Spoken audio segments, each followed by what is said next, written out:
The technique you'll learn in this lesson is something we call the learning objective. Now, when I say learning objective, I may mean something different or at least more specific than what you're thinking now. We'll get into those specifics later, but for now, let me show you the learning objective I created for this lesson. I'll give you a second to read it. Now, I've highlighted some of the interesting words like schema, learning objective, perspective, and task. We'll be using these words a lot more throughout this lesson. And it's okay if you don't know what I mean by all of them just yet.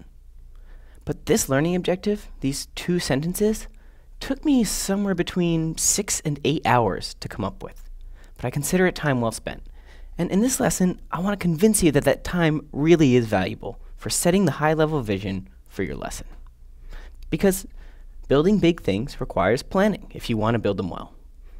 Good software is well designed. Good novels are well outlined.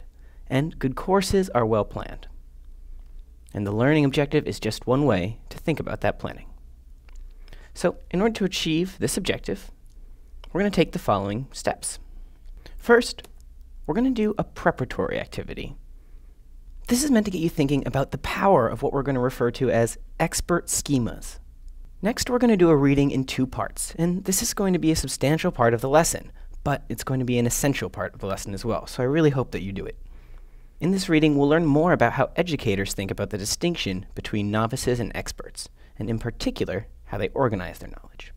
Next, we're going to meet this thing called the learning objective, and we're going to see how this learning objective helps us frame our lessons in a way that builds expert schemas.